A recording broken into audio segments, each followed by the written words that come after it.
कभी कभी जिंदगी हमें वहां ले जाती है जहां जाने की हमने कल्पना भी नहीं की होती। जोरम वैन क्लावेरेन नीदरलैंड्स का एक नामी राजनेता। एक वक्त था जब वो इस्लाम के सबसे बड़े आलोचक थे। उनका मानना था कि इस्लाम एक खतरा है, यूरोप की आजादी के लिए, सभ्यता के लिए। वो फ्रीडम पार्टी के सदस्य थे, वो पार्टी जो मुसलमानों के खिलाफ अपनी कड़ी नीतियों के लिए जानी जाती थी। लेकिन आज वही व्यक्ति खुद को अल्लाह का बंदा कहता है। कैसे हुआ ये चमत्कार? ये कहानी है नफरत से मोहब्बत तक की, अंधकार से रोशनी तक की। जोरम का जन्म 23 जनवरी 1978 को हुआ। बचपन से ही वो एक ईसाई परिवार में पले बढ़े। उनके पिता एक चर्च के पादरी थे। घर में हर रविवार बाइबल की बातें होती। लेकिन जरा सोचिए, वही लड़का जो बचपन से ईसाई शिक्षा में बड़ा हुआ, आगे चलकर इस्लाम का विरोध करने लगा। राजनीति में आने के बाद जोरम का करियर तेजी से बढ़ा। वो जॉर्ज वाइल्डर्स की पार्टी फॉर फ्रीडम यानी पीवीवी के अहम सदस्य बने। उनके भाषणों में अक्सर इस्लाम के खिलाफ बातें होती थी। मस्जिदों का विरोध, हिजाब पर पाबंदी और मुसलमान प्रवासियों के खिलाफ नीतियां। जोरम कहते हैं, उस वक्त मैं मानता था कि इस्लाम हिंसा सिखाता है। वो सोचते थे कि कुरान नफरत फैलाती है। कई बार उन्होंने मीडिया में कहा, अगर यूरोप को बचाना है तो इस्लाम से दूरी रखो। लेकिन दिल के किसी कोने में सवाल उठने लगे, क्या सच में इस्लाम ऐसा ही है? क्या करोड़ों लोग एक झूठ में जी रहे हैं?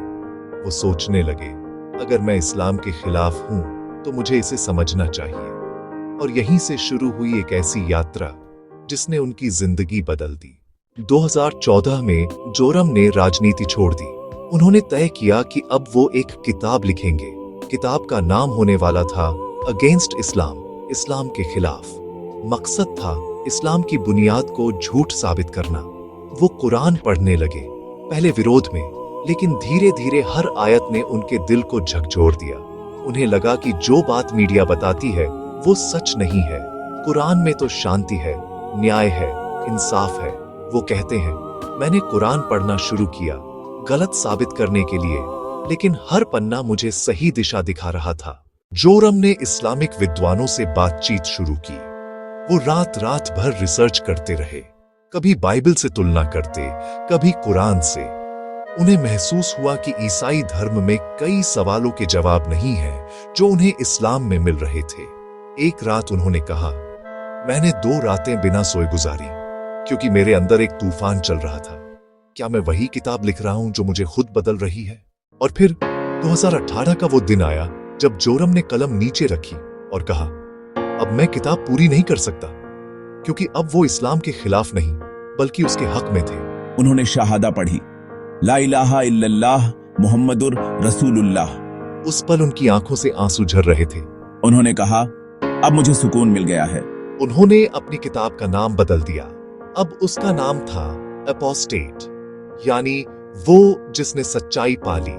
इस किताब में उन्होंने अपनी पूरी यात्रा लिखी, कैसे एक इस्लाम विरोधी नेता सच्चाई की तलाश में खुद मुसलमान बन गया। जब उन्होंने अपनी इस्लाम स्वीकारने की घोषणा की, पूरे यूरोप में हंगामा मच गया। मीडिया, सोशल मीडिया, हर जगह चर्चा। कई लोगों ने उन्हें धोखेबाज कहा। उन्हें 2000 से ज्यादा मौत की धमकियां मिली। लेकिन जोरम कहते हैं, पहले मैं लोगों से डरता था, अब मैं सिर्फ अल्लाह से डरता हूं। आज वो अपनी पत्नी और बच्चों के साथ एक शांत जीवन जी रहे हैं।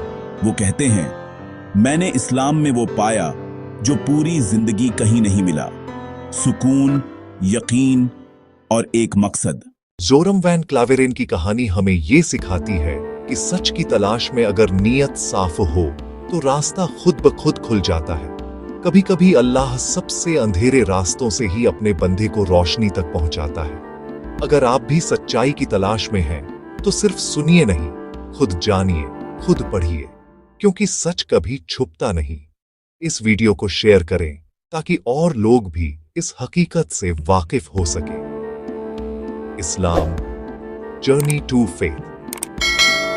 Joram van Klaveren. Muslim story, true story.